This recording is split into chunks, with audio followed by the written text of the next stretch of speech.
இது எதுக்காக ரெடி பண்ண சொல்லியிருக்கோம் அப்படின்னு பார்த்தீங்கன்னா, டீச்சர்ஸ்குள்ள ஒரு காம்படிஷன் மாதிரி. உங்களுக்கு வந்து எதனா ஒரு ஸ்டேட்டஸ் வைக்க சொல்லுவோம். ஒரு போஸ்டராக இருக்கலாம், இல்லை யூடியூப் லிங்காக இருக்கலாம், அந்த மாதிரி எதனா ஒரு வீடியோ வைக்க சொல்லுவோம். உங்களதுல எத்தனை பேர் அந்த வீடியோ பார்த்துருக்காங்க, உங்களுக்கு வாட்ஸ்அப் ஸ்டேட்டஸ் இருக்கும்ல, எத்தனை பேர் பார்த்துருக்காங்கன்றது ஃபைனல் கவுண்ட் அப்ராக்சிமேட்டாக இருந்தாலும் போதும். அதை மட்டும் ஸ்க்ரீன்ஷாட் எடுத்து நீங்கள் வாட்ஸ்அப் நம்பர், ஆஃபீஸோட வாட்ஸ்அப்னு ஒரு நம்பர் இருக்கும், அந்த நம்பருக்கு சென்ட் பண்ணினா போதும். நீங்கள் எத்தனை ஒரு 100 பேரை பார்க்க வச்சிருக்கீங்கன்னு வச்சுக்கோங்களேன், 25 இருந்தாலே போதும். மினிமம் 25 பேர் பார்க்க வச்சனாலும் நீங்கள் எலிஜிபிள் தான்.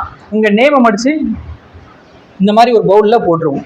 நீங்கள் ஒரு 25 பார்க்க வச்சிங்கன்னா உங்கள் நேம் ஒரு வாட்டி வரும். 50 பார்க்க வச்சிங்கன்னா 2 வாட்டி உங்கள் நேம் எழுதி அதில் போட்டுருவோம். 75னா 3 வாட்டி, 100னா 4 வாட்டி, அதே மாதிரி போயிட்டே இருக்கும். அதுலேருந்து ஒரு நேம் நம்ம எடுக்க போகிறோம். ஓகேவா? இப்போ ரெடி பண்ணி எப்பயும் முடிச்சிடும். யார் வின்னர்னு சொல்கிறோமோ அந்த வின்னர்லேருந்து எடுத்து வச்சு நாங்கள் பண்ணி வின்னர் அனௌன்ஸ் பண்ண போகிறோம். அவங்களுக்கு இந்த நம்பரில் என்ன விழுதோ, இப்போ எக்ஸாம்பிள் வந்து ஒரு 1000, 100, 200 அந்த மாதிரிலாம் போட்டு வச்சிருக்கீங்கல்ல, அதை ரொட்டேட் பண்ணும்போது அவங்க நேராக எது வருதோ அவங்களுக்கு அந்த அமௌண்ட்டை கொடுத்துருப்போம். நெக்ஸ்ட் வீக்கில் அவங்க ஜிபே பண்ணி அவங்க முடிச்சிடுவோம்.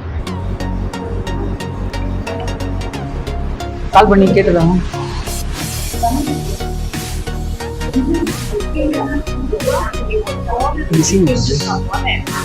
ஹலோ, சுகு, அந்த இது ஸ்பின் வீல் ஒன்று ஒரு பண்ண பார்த்தியா, ஒரு கான்டெஸ்ட் வாட்ஸ்அப்பில் ஸ்க்ரீன்ஷாட் வச்சு.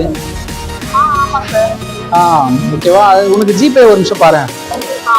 இந்த வாட்டி நீ தான் வின்னர். ஓகே ஓகேவா? எவ்வளோ வந்திருக்குன்னு பார்த்துட்டு வெடி சொல்லு. வந்துச்சான்னு சொல்லு. ஓகேவா? உங்களுக்கு ஸ்பின் பண்ணும்போது 500 தான் வந்துருந்துச்சு. ஓகேவா? Okay okay. சரி, நெக்ஸ்ட் கான்டெஸ்ட்ல வின் பண்ணுறியான்னு பார்ப்போம். சரி.